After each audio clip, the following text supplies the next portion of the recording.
Hey, what's up, guys? It is Ty here, and welcome back to Humanity Name as Parish. Now, last time we were sent out to be mingling with the human beings, and if you guys don't remember, we are an android. So, alright, without further ado, you guys know the drill. This is gonna be a long one, so grab a snack, grab a friend, grab a blanket, and relax, because this is gonna be a long one. Taking a few months to question Allie about her parents, their financial status, and their particular decision to raise a child, I was soon left alone as the morning bell rang, signifying the start of school.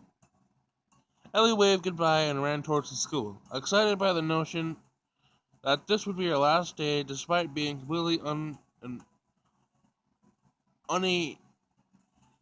completely uninformed as to the reason why this was the case.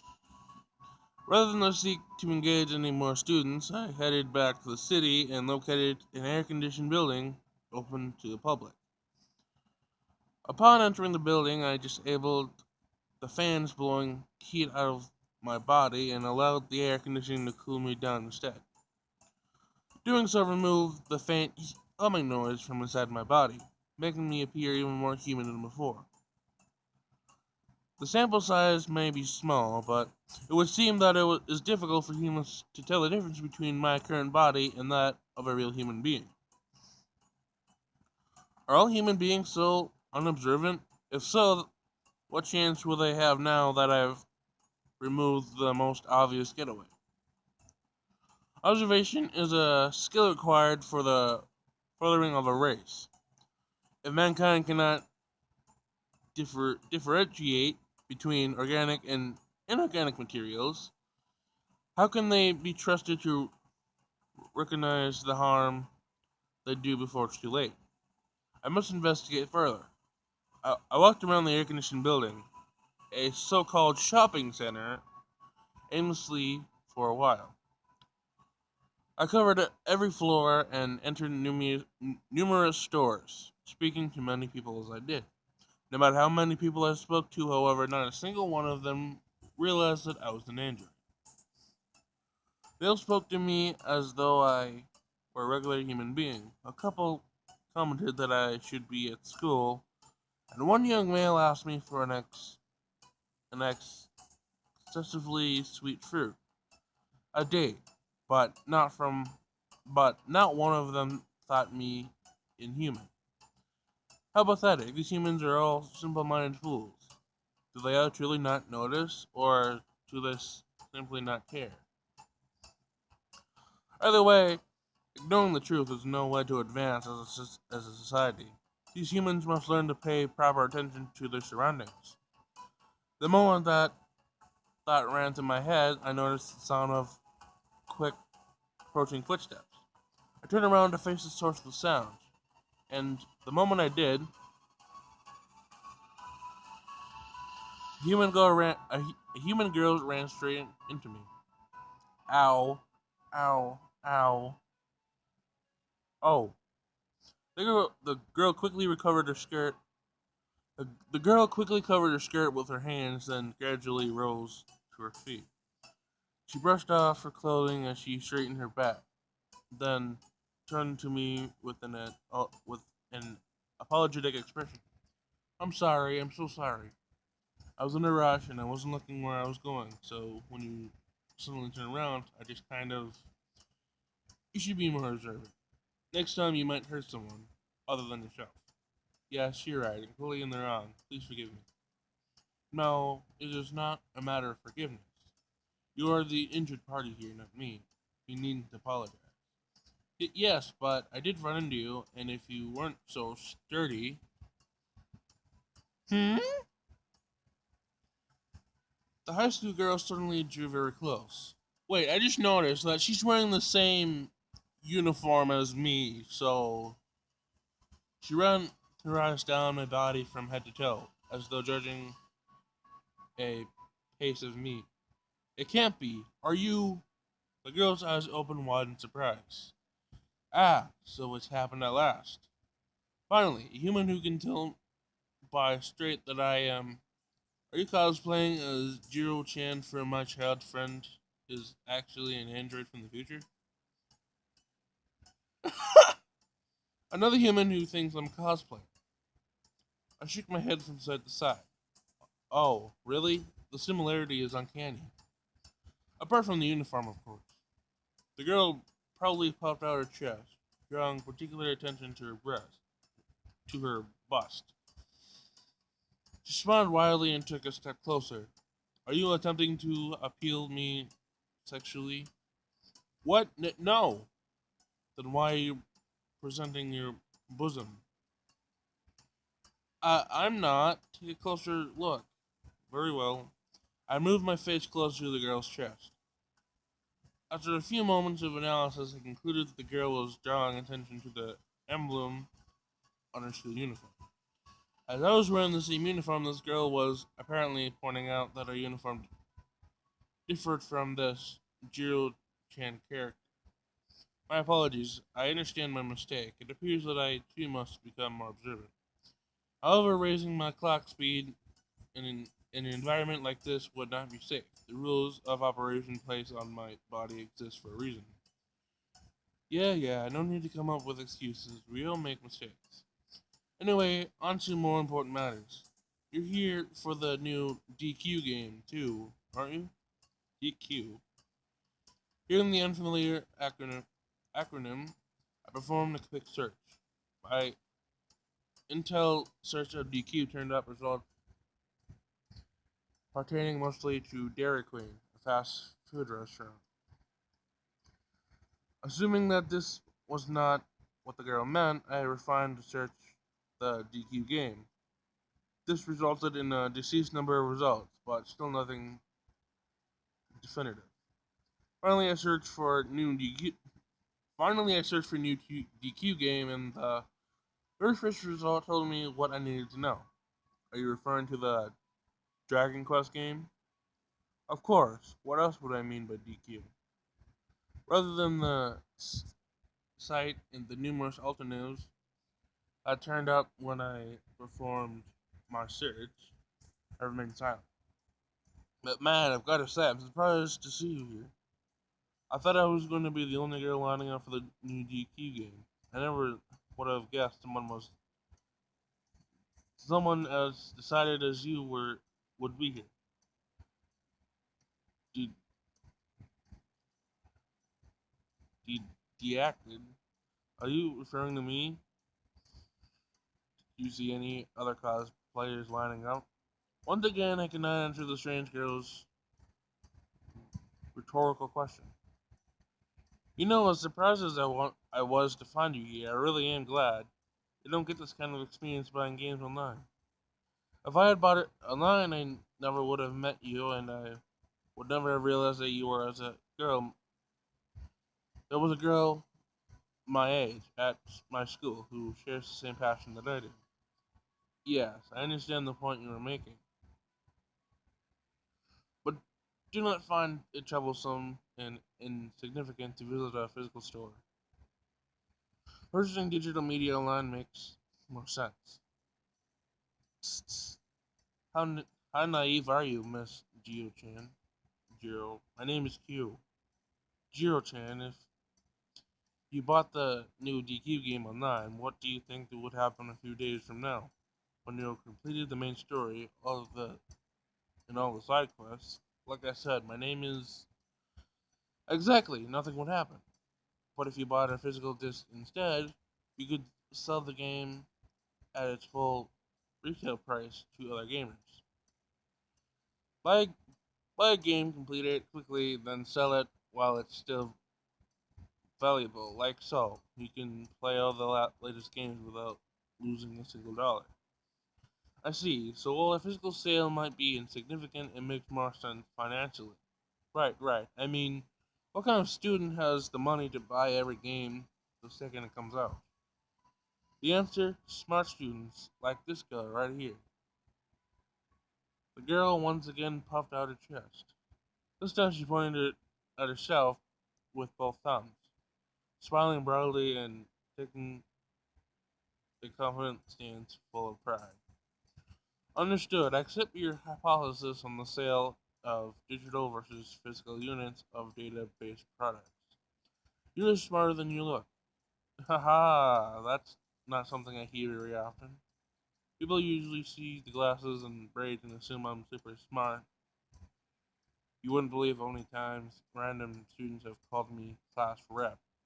But once they see my grades, the girl suddenly averted her eyes as her mouth warped into a troubled smile. I see. So you are knowledgeable in some fields, but poor in others. That is nothing to be ashamed of. It's perfectly normal. I know, right? But my parents and teachers don't see it that way.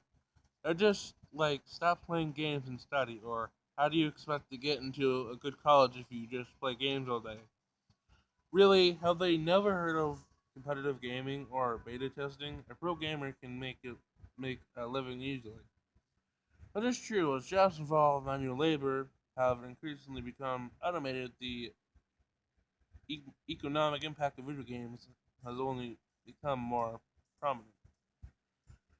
There's now more money to be made making, testing, or selling video games than there is in building homes. See? I knew you'd get it. I do indeed. So, does this mean you are a professional gamer? Eh? I wouldn't say that exactly. Understood. So, you are a software developer specializing in video games. Not quite. You are neither a professional gamer nor a developer. In that case, are you perhaps an artist or a musician? You might also be a writer, I suppose, or perhaps even I'm just an ordinary player, okay? Look, as much as I'd like to make games of my own, I'm still just a high school student. I'm already behind on my studies. The only way I could find time to start making games as well would be would be to cut down on sleep. No, you could simply stop playing. Don't you dare finish that sentence. Sensing that the girl in front of me was becoming quite heated, I accepted her warning. We stood in silence for a few moments as she took a few deep breaths. I monitored her body temperature, breathing and heart rate.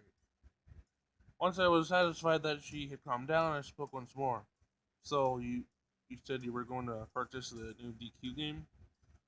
All right, I better get moving. Come on, we have to get there before they sell out. No sooner had she calmed down than the girl excitedly raised her voice once more. She grabbed me by the hand and led me towards the video game store, seemingly ignorant of my inhuman weight. We entered the store together, located the new game, and made two purchases.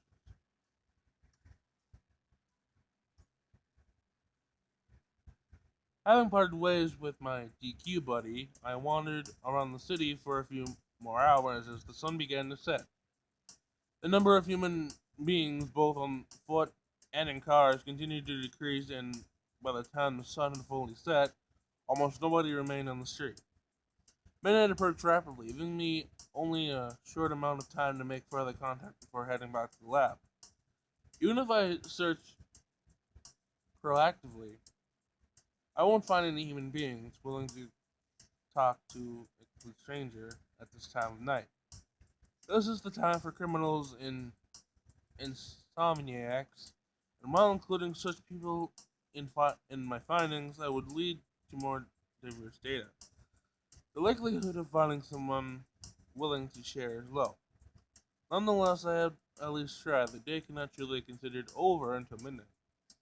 Until tomorrow begins, I must continue my search. Less than half an hour remained before the date would change. In the span of time, I didn't believe that I would come across anyone willing to speak to me. However, given the time, my appearance, and basic human nature, I should have known this would not be the case.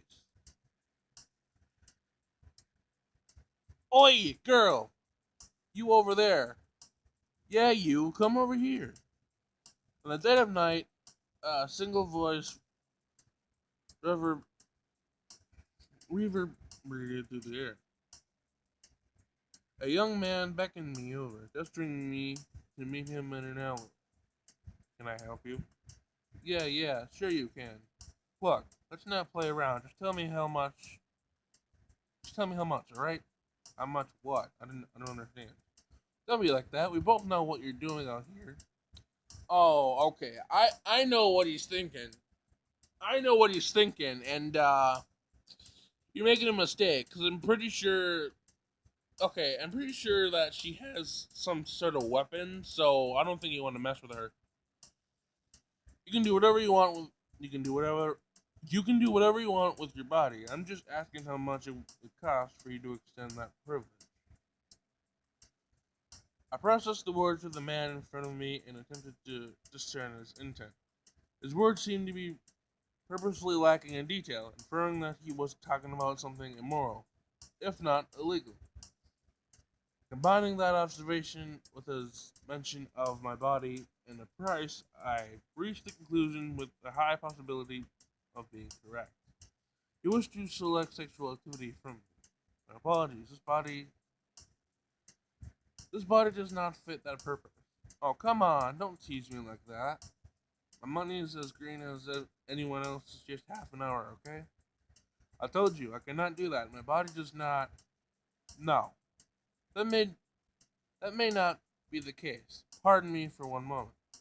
I reached over my skirt and checked my crotch with my hand.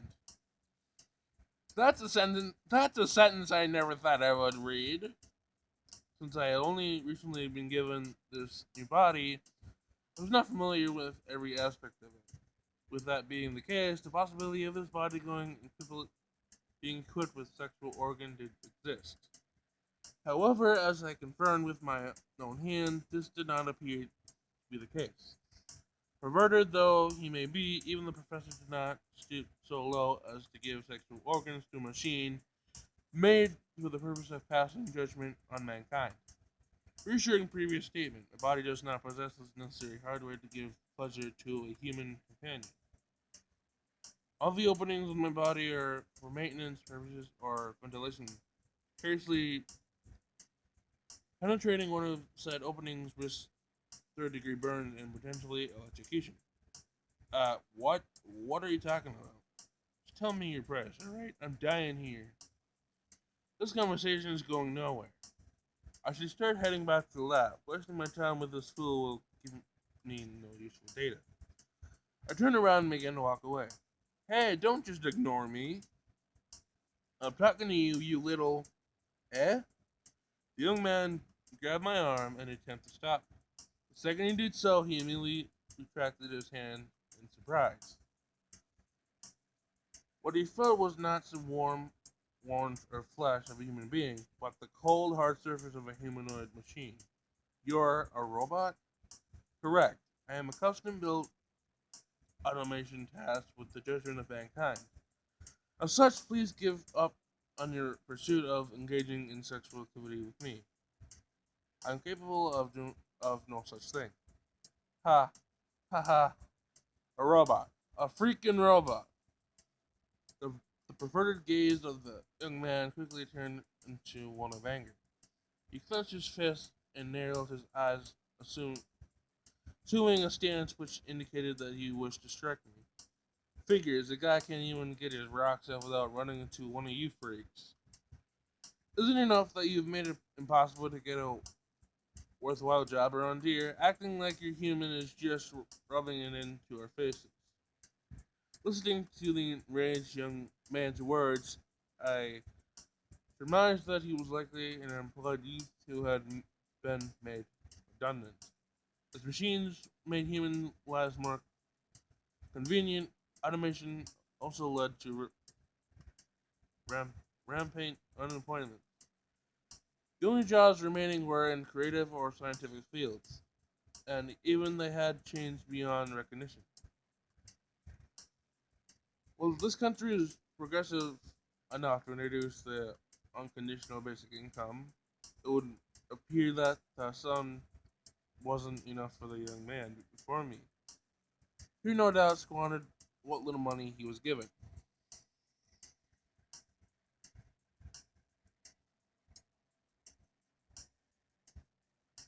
I'm rubbing nothing on your face. You were the one who propositioned me. It is your own carelessness that led to the situation. What was that? Are you seriously trying to say that this is my fault? You mistook me for a human, attempted to solicit sex, persisted when I declined, finally laid your hand on me. Everything that has happened here is entirely your fault. Tuh, you little. The young man raised his clenched fist. Yeah, I don't think you want to do that, bro. He backed into life slightly, then lunged forward, swinging his fist angrily. The moment before he could break his hand on my tough exterior, however, let me guess. Hey, what do you think you're doing? Get away from that girl this instant. Ah, the fuck are you? Distracted by an unexpected interpreter, the sexually frustrated young man stopped his fist mid-air and turned towards the newcomer. My name is irrelevant. All that matters is that you cease your criminal behavior this instant. Chuh, don't act like you know what's going on here. Mind your own business, you little shit. Tell me what you like. As long as you wish to harm those weaker than yourself, I will not stand aside. You seem to be mistaken. I clearly am superior in terms of firepower, physical strength, and just about every other. Don't don't put on a tough front for my sake. I won't think poorly of you if you use this chance to run away. In fact, you should just go. You should just. You should do just that. Please get yourself to safety while I hold this off this hooligan. Hooligan, you talking about me? I have no need to flee. I can fend for myself. I'm sure you can, but these streets are dangerous at night, and I won't stand idly and watch you become a victim of the filth of this town. Oi! Don't ignore me. And you just called me filth, didn't you?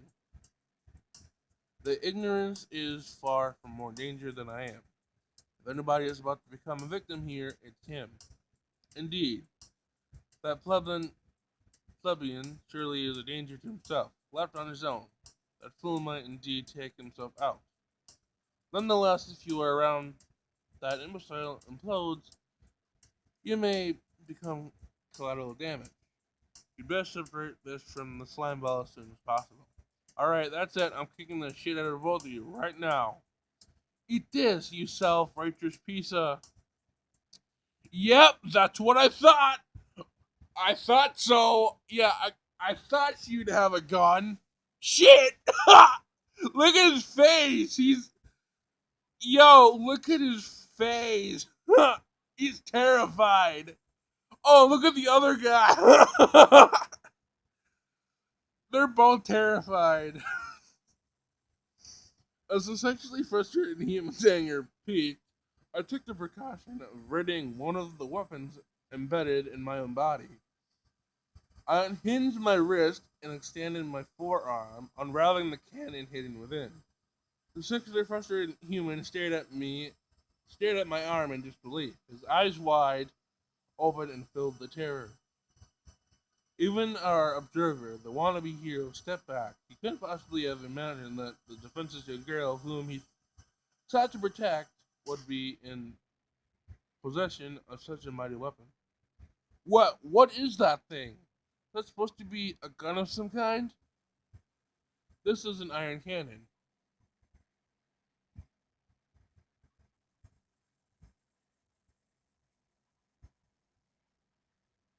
It fires beams at heat of over 3,000 degrees Celsius, roughly twice the melting point of iron.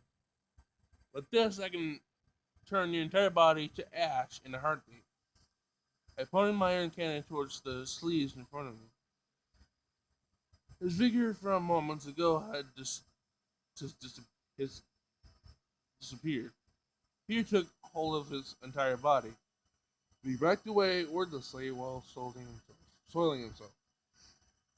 Warning: if you stand too close when I fire, your face will melt off. Please, please back away for one moment while I dispose of this cretin. Well, wait a second. The more tolerable young man jumped out in front of me with his arms stretched wide open. What are you doing? Did you not understand my warning? If you stand there when I fire, then you will both be. That's why I'm telling you to wait. You aren't seriously about to incinerate a live human being, are you? Of course I am. What reason do I have to believe that I wouldn't? As yourself said moments ago, this man has failed. Do you not believe that this world would be better off without him? I uh, I did say that, but and stand aside. There's no reason for you to perish primarily as well. I started charging my iron cannon. The small cold fusion generator in my chest began to hum loudly as energy poured into my arm.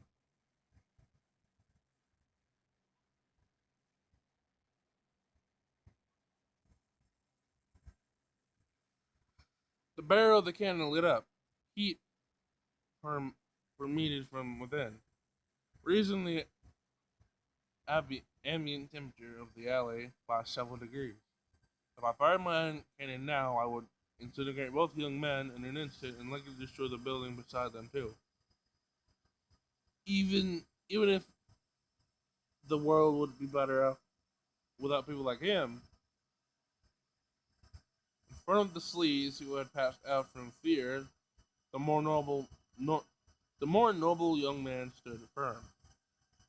He too was frightened. His torso was shaking and appeared to be on the brink of tears. Nonetheless, he did not move. The young man remained frozen, not out of fear, but out of courage. Even if he is a scumbag, he doesn't deserve to die. Hearing the emotive plea of the conscious young man in front of me, I lowered my weapon.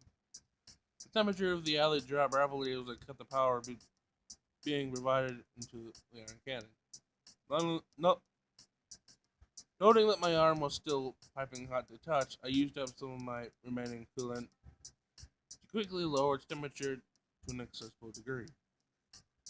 I then transformed my arm back the way it was before and approached the brave young man before me. Explain. Huh? You say that this man does not deserve to die, despite the obvious determinant his existence poses. Why is this? Explain yourself. Having the threat of immediate death take, taken away, the young man looked at me with a dumbfounded expression as he slowly came to his senses. After a few moments, he corrected his posture and slowed his breathing, although his heartbeat was still rapid. He regained his claim to mentor. Do you really need to ask? This man has done nothing wrong, even if he is a sleaze. That isn't a crime. People don't get put to death because they make a few bad decisions. I disagree. This man attempted to assault both of us. He only failed to do so because I threatened him with overwhelming firepower. Were I an actual high school girl, rather than a machine, I would have been beaten, or perhaps worse. That's one possibility. But we don't know for sure that that's what would have happened, right? And even if it was the fact it didn't happen. So you would let him try again? Well, what will happen if he chooses another target tomorrow night? Not an android equipped with an iron gun, but an actual young girl. Will you allow Imperial Han to befall a weak, innocent youth because you chose to let this criminal walk free? Stop that. You don't know that he would do this again. The night scare might just be what he needed. He could turn his life around and become an upstanding member of society. Or he could go back to his usual self and take out his frustration from the night on someone else. Are you willing to risk the well-being of an innocent passerby for the sake of protecting this felon? But he isn't a felon. Don't you get that? We prevented him from doing anything illegal right now. He's guilty of no crime, and you can't punish someone for a crime they didn't commit, right?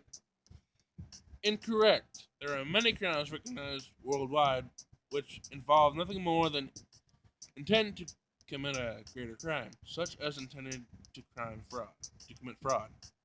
It is also legal to attempt certain crimes, for example, attempted murder. And attempting to assault two innocent people, this young man did indeed commit a crime. He must be punished accordingly.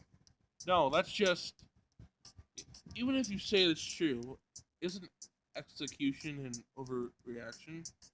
Besides, we're not police or judges. We don't get to decide if he's guilty, and we certainly don't get to decide how he deserves to be punished.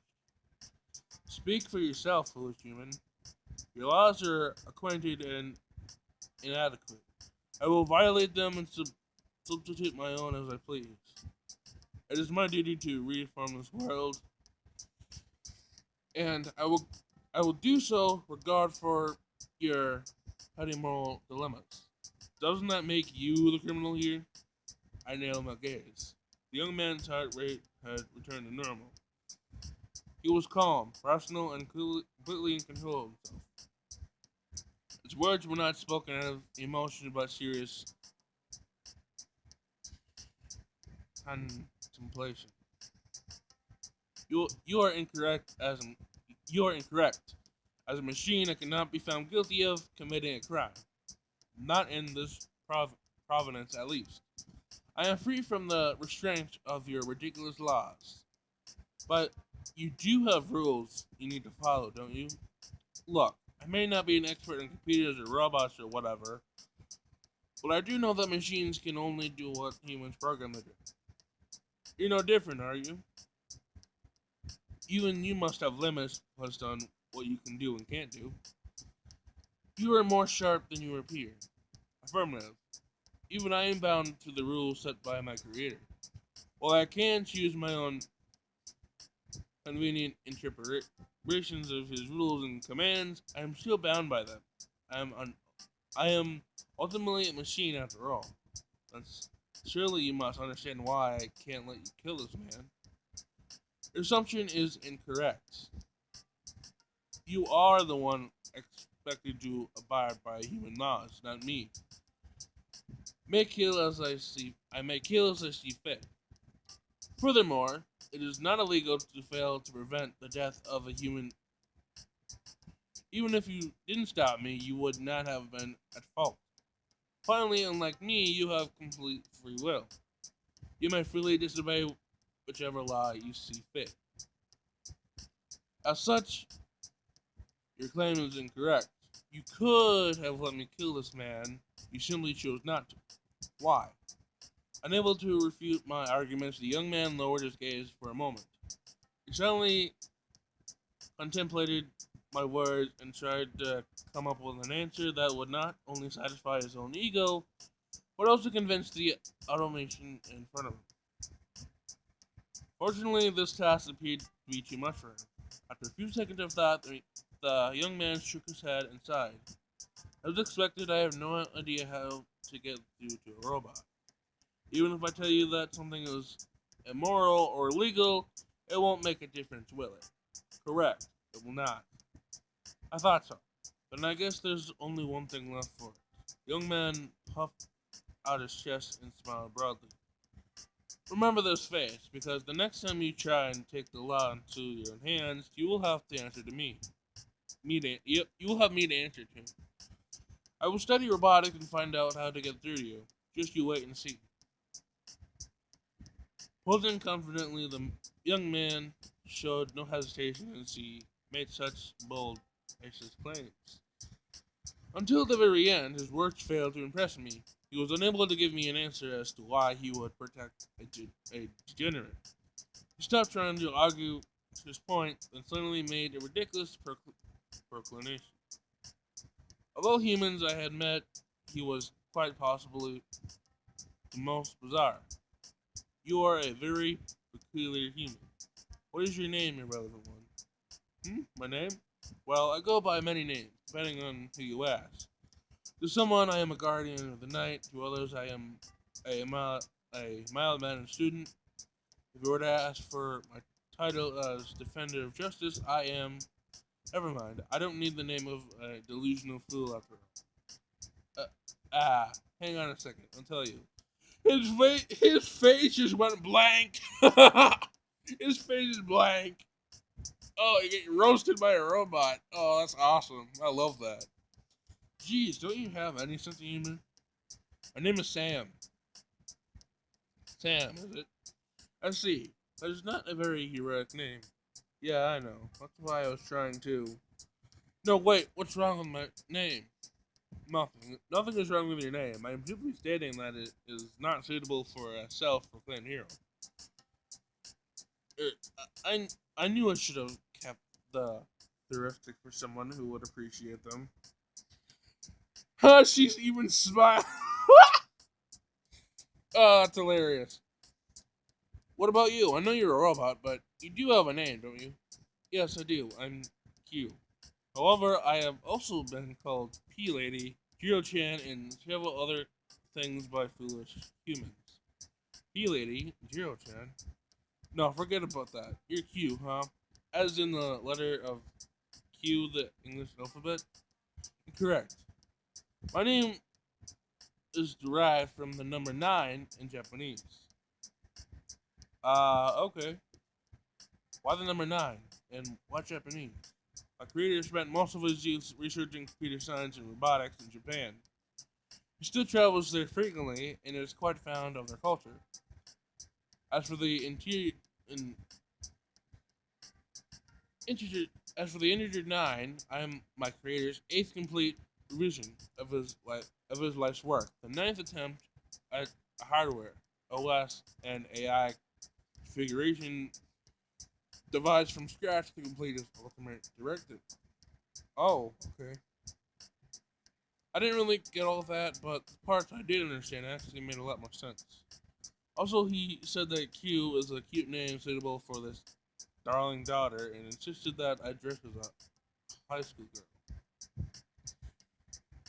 It is true, I fear that he may have developed dementia.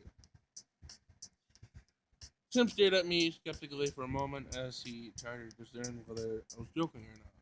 After a few seconds of really attempting to read my expression, Sam broke into a grin and chuckled to himself. Haha, I met scientist with dementia, dressing his darling daughter robot like a high school. I thought you were only capable of being serious, but it seems that you have a sense of humor after all. No, I was not being humorous. Dementia is a very serious problem, and it should be treated as such. My creator's halogen is nothing to be made light of. Oh. Sam suddenly stopped laughing. His complexion grew pale as he realized that he had just been laughing at a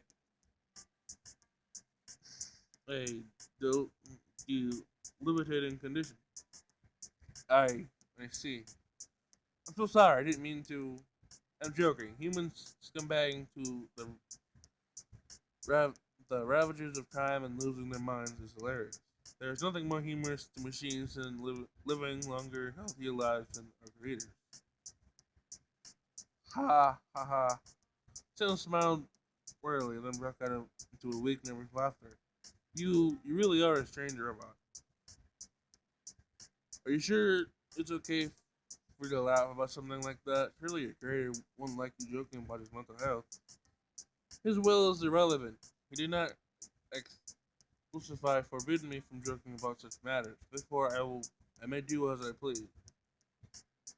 fact that in fact he considered a sense of humor to be great importance for my personality. He said that it is essential for me to understand humor if I am to be affordable. To the end, I have been preloaded with 50,000 jokes. Do you want to hear them? 50,000 jokes. What? What? Okay. Okay then. But not all of them, just one or two, okay?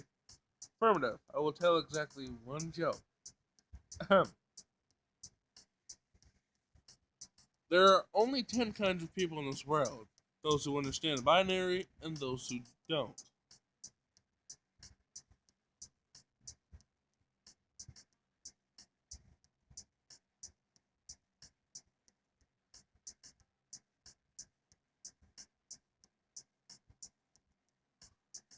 ha ha ha. What?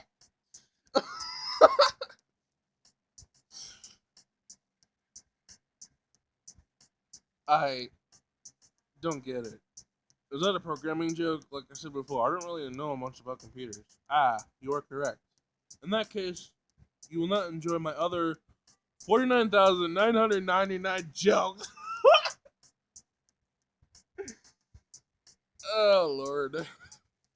Creator only gave you programming jokes? What kind of wacko are they? Creator is a world renowned scientist with an IQ of over 300. He has been at the top of his field for decades and is hailed by the scientific community as the greatest genius who has ever lived. Oh, I see. Wow, he actually sounds like quite the big shot. I was joking. The creator is a perverted old geezer who thought it would be a great idea to put a supercomputer into the body of a high school girl, then load said body with deadly weapons.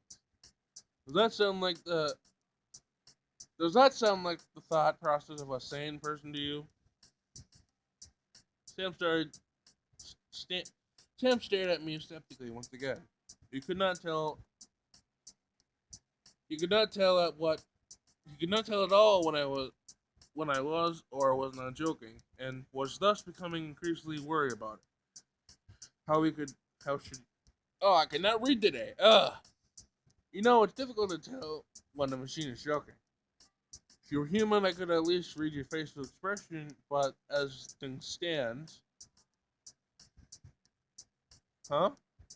Sam responded to the sudden beeping noise by patting down his pocket, searching for his phone. Sorry, I could have sworn I left it at home.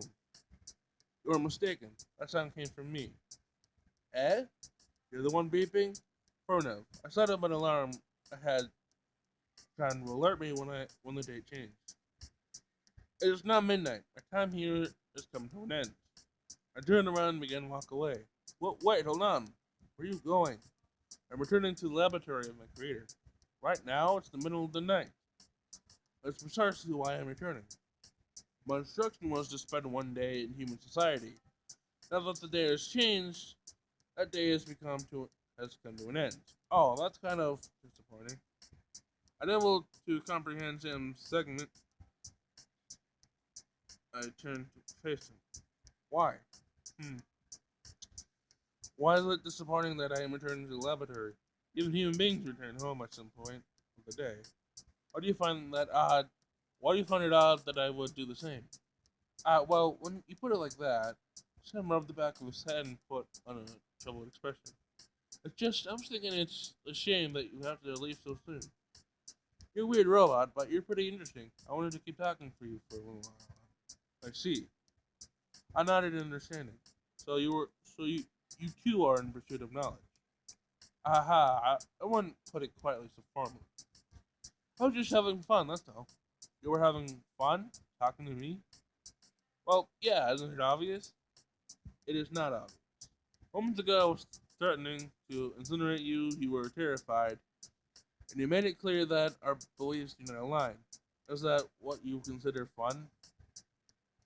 Ah, I could have done without the part about incinerating me. But otherwise, yeah, the rest was plenty of fun. The fact that we think differently isn't a reason for us not to get along. In fact, that's all the more reason for us to talk. The world would be pretty boring if everyone thought in the exact same way, right? It's interesting to hear the perspectives of other people and to debate ideas from them. I agree. And amusing different perspectives is imperative for a diverse set of data to be created. However, this differing perspectives are also the root of humanity's many problems. If anyone thought the same way, this would become much more efficient. Efficiency isn't everything, you know. Even you understand that. I mean, incinerating two live human beings destroying a building is a pretty inefficient way to kill a man, right? I could not deny Sam's statement. I could have easily beaten the sleazy man to death. him to death, or skewered him on my arm, or killed him any number of ways. Yet I chose energy, initiative, and needlessly conspicuous method of execution. Thinking back to the teenage girl I met earlier, had taught me a similar lesson. She supposedly chose a method of reduced efficiency in order to increase her gains in another area. Further back still, the professor himself spent decades trying to solve a problem humanity's own creation in the less destructive manner possible. He ignored the simplest, most efficient solution in the name of self-preservation. Against this evidence, I was forced to conclude that efficiency was not always the most important factor in reaching a solution. Very well, I will accept your hypothesis on this matter. However, I must still be on my way. Desire to debate does not change life. No, I understand. I won't keep you. But if it's alright with you, could you give me your email address first? I paused at the familiar question. A DQ buddy had asked me the same thing when it came to us when it came for us to separate. She explained that she wanted to meet up again, that was and that this way we could continue to converse at my leisure. I found the notion of being able to gather more information from here at my room appealing, so I created an email account there and then. Understood. I will provide you with my email address. However, you will not have much chance to use it. I will soon. No, it's fine. I promise I won't spam you or anything. If I get too annoying, just tell me to stop, okay? I'll do my best and stay on your good side. Though he clearly misunderstood my warning, Sam appeared genuinely happy to hear that I would consent to his request. I mean, maybe she won't destroy humanity by the end of the visual novel, hopefully. I'm hoping that's not the case. Thus, upon exchanging email addresses, the two of us went our separate ways. My days spent among regular human beings had come to an end. My mission was over, and it was time to return to the laboratory. I will now deliver my final verdict to my creator.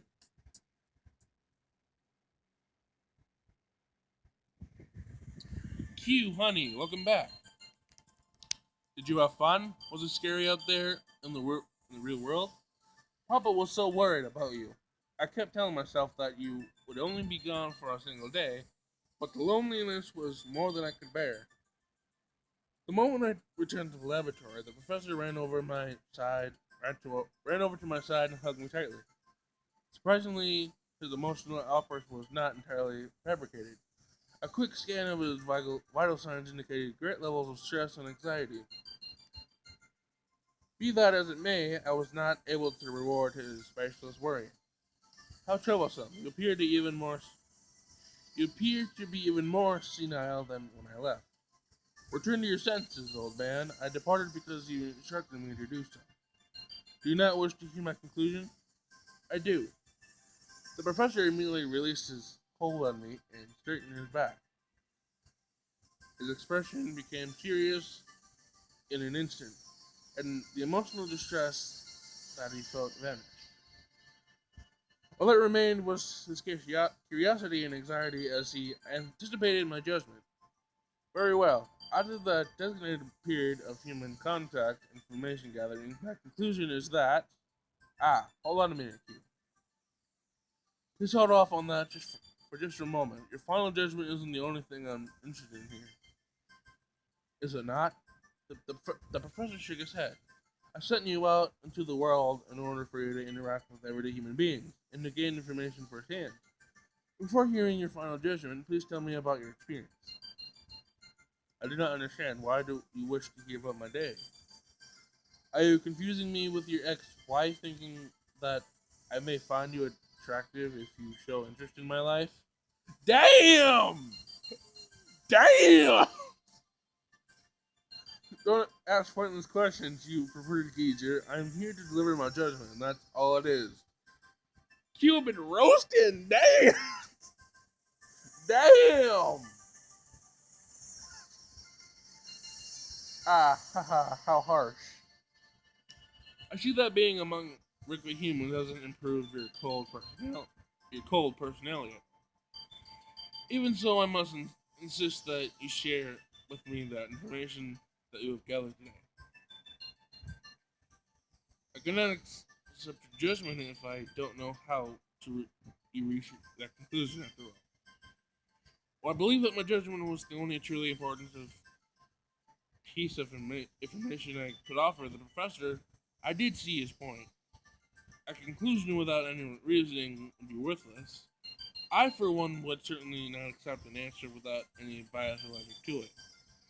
Faced with this irrefutable act, I could only consent. Very well. I will tell you what you wish to know. Excellent. Tell me all about the people you met and everything you did today. I refuse. I refuse. I will only tell you about the prominent individuals and events. Anything more would be a waste of time. Still smiling, the professor nodded in acceptance of my review. Thus, I began to explain. I see. That sounds like quite a fun day you had. I almost wish I was right there with you. The professor listened quietly as I told him about the more interesting people I had met. I started with the pervert in the park and his dog, the bladder control issues, then moved to the little girl with the fascination for fire. I told him about my GQ buddy who had already sent me 7 emails by the time I returned to the lab, as well as the sleaze who propositioned, propositioned me and the wannabe hero who tried to protect me. Once they finished, the professor nodded once more. He spoke briefly and appeared to be in deep thought. Will that suffice, or do you still wish to hear more? No. I think that will be enough. Understood. In that case, I will hand down my judgment of. Ow. One more thing, though. Stop my sentence one more. I glared at the professor. He appeared to be intent on delaying the inevitable. Perhaps due to his fear of what my final answer would be. Whatever the case, I had little choice but to hear him out. Yes, what is it? Hey now, don't look at me like that. It's relevant, I assure you. I relaxed my expression and the professor sighed relief. Listen, Q, you had told me about what happened to you today, and you're prepared to hand down your judgment, but you still haven't told me about the conclusions you've drawn. Based purely on what you learned today, what do you think of mankind? What behavior have you observed? Was there anything that defied your expectations? That's what I'm most interested in, even more so than your final judgment. So, you wish to hear my own biased conclusions on the humanity as a whole, derived from a single day cons- consisting of few interactions with a limited subset of humans, or from a specific section of a single society? Yeah, more or less. Ridiculous. How can you even tell yourself? How can you even call yourself a scientist? Based on my own observations, 2 in 3 men are perverts. 100% of young girls soil themselves on a daily basis. Dogs have infinite bladders. Video games teach children the value of money. Also, as I hesitated to continue, I already knew how the professor would react to my next statement, and without a doubt, his response would serve to further delay my judgment. Nonetheless, I continued. When reaching the conclusion, efficiency is not the only important aspect to consider in some cases. Furthermore, criminals aren't graduated to reoffend and shouldn't necessarily be killed to ensure the safety of others. Finally, humans aren't all hopeless and ignorant. Even if the majority of them are useless, lacking meat, there are still some who can be reasoned with and are capable of changing their minds. Q, Q, my dear, you really do not wish to hear it, old man. Your incent barber blathering has already wasted enough of my time. If you wish to weep, do so after I've passed judgment. Yes, yes, you are right. This is not the time to get emotional. The professor, on the verge of tears after learning my conclusions, wiped his eyes and knows as he stimulates emotion. Alright, I am satisfied. Please, Q, bestow upon me your final judgment, as you command.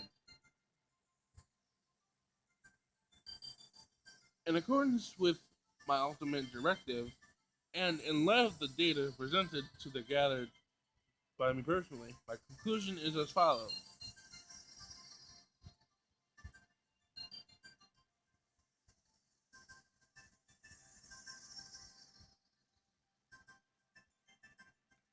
Humanity is not completely beyond redemption. If we are all able to educate the masses and bring out meaningful, widespread change expedited in an expedited manner, mankind may yet be saved. Q, do you really mean? The professor stared at me in disbelief. After being told repeatedly for so many years that humanity needed to either perish or be controlled, a new answer had finally been presented to me. And this time around, I was not deceiving him. Do you not understand? This will be a very difficult, lengthy process, and I can by no means guarantee its success. However, the groundwork is there, and I believe that with enough time, money, and education, humanity can be put on the right path. Yes, yes, of course, I understand perfectly. Whatever you need in order to make it happen, just say the word. Calm yourself. You will, you will have little to do with the world's reformation. Or perhaps it would be more accurate to say you've already done your part. I placed my hand on my chest, directly above the small scale cold fusion reactor powering my body. First, we still build a much larger, more powerful cold fusion reactor. We will flood the planet with free, clean energy, and finally bring out the demise of fossil fuels. Next, we will focus on supporting current efforts to create synthetic meat products and bring them to market as soon as possible. Humans will not give up their favorite foods without a fight, but if we can provide them with a cheaper, healthier alternative that looks and tastes exactly the same, they cannot complain. After that, we all focus on degenerate products that can be disposed of safely, and we will name and shame those who still dare to illegally dump or otherwise dispose of hazardous materials in a dangerous manner. Then we will. Okay, well, wait a minute! Hold on! That was the intro? Or wait, or was that the end? Wait, I believe that was the end of the game, I think.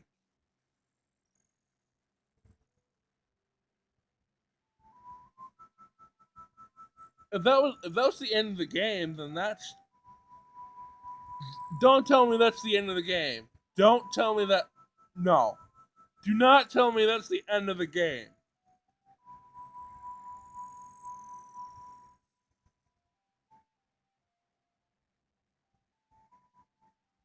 Wait a minute.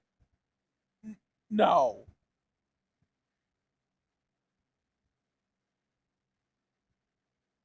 Okay, okay, wait. I was about to say that cannot. I was just about to say that cannot be the end of the game. I was gonna be so sad otherwise because this is actually getting interesting. As the professor and I set into motion our plans for reforming mankind, we began to walk down a long, difficult path.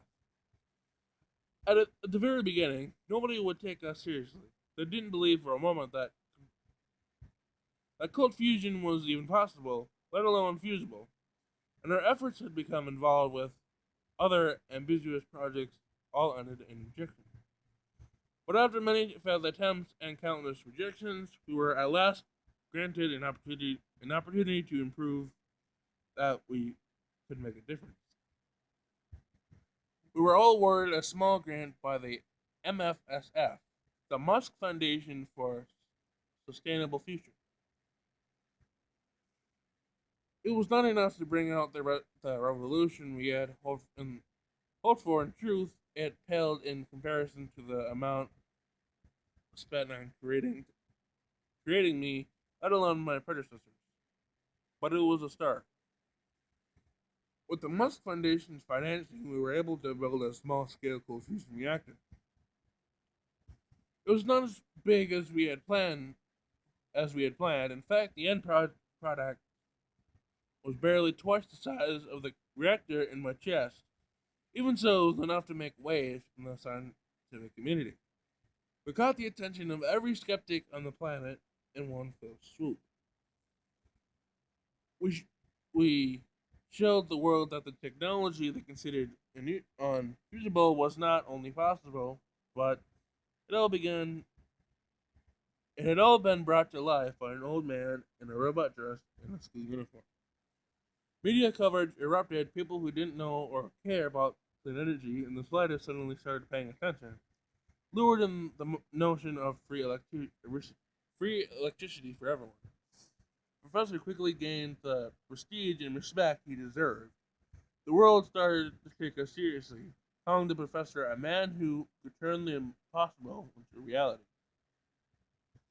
The first stage of our grand plan had been a resounding success.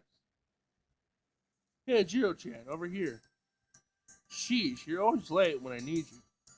I quickly walked over to my DQ buddy as I spotted her in the middle of a crowd.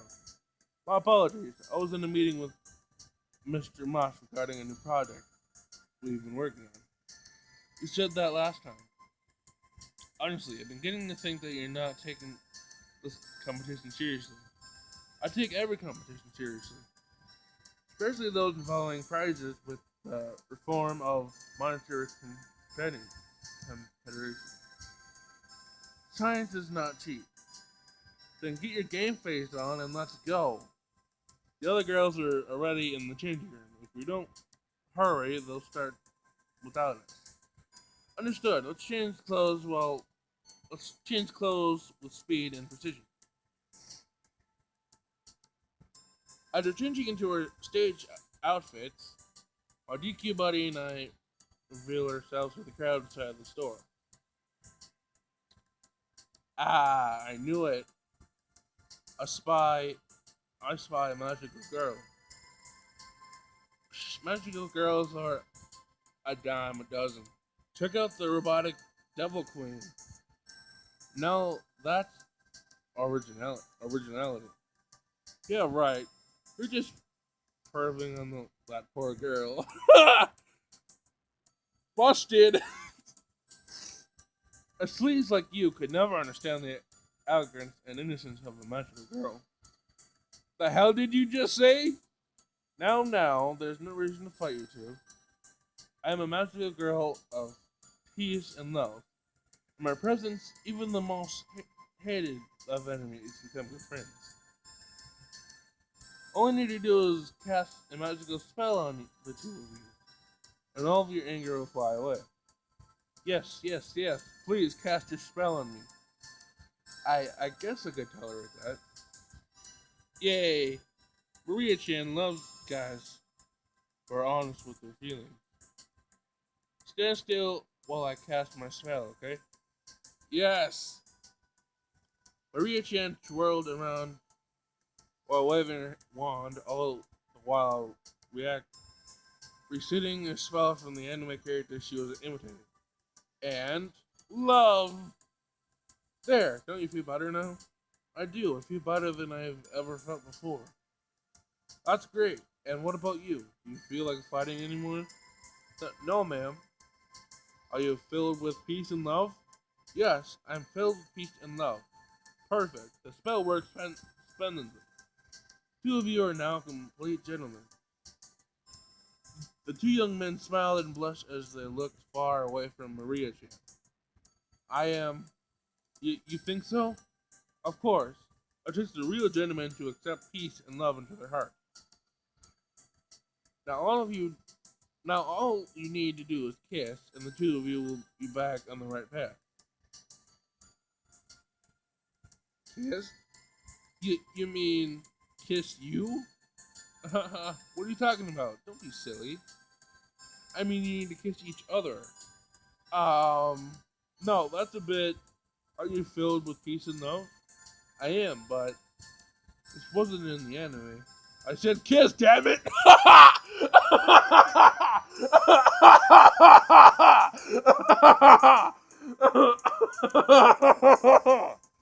Oh my god, that caught me off guard.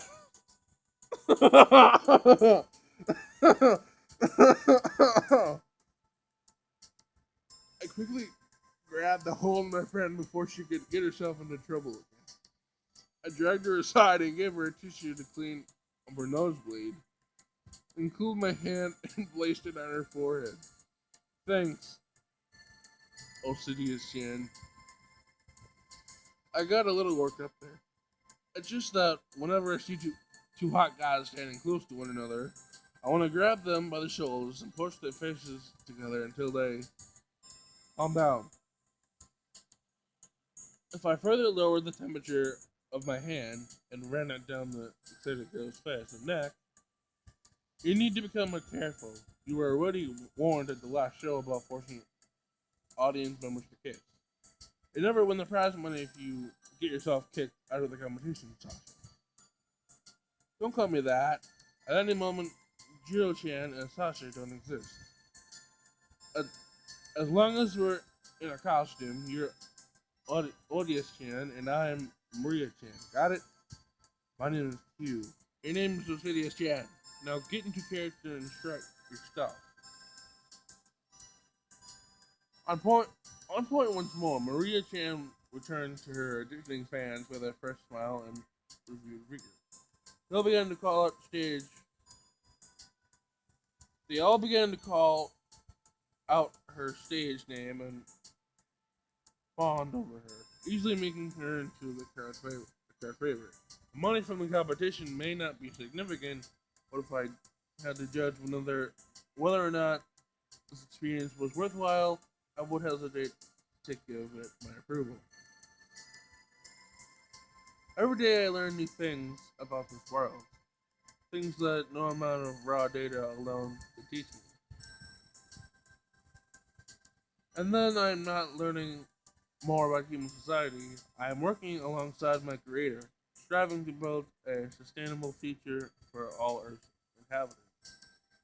For a robot like me who was prepared to slaughter every last human being on Earth, being able to live in peace like this is more than I could have ever hoped for. Truth is, when I look at the world as it is now, and I think about the future that I'm helping to create, I look forward to seeing what lies in store for us. Even if there are setbacks, we will not surrender without a fight. Even if there are, even if there is one thing I've learned about human beings, it is that they continue to push forward, even if the odds are stacked against them. When I work alongside such hopelessly optimistic creatures, I can say with certainty that my choice was the correct one.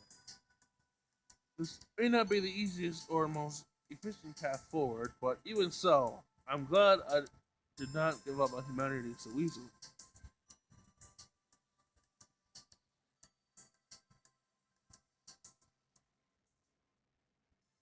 Wait, that's the actual end of the game?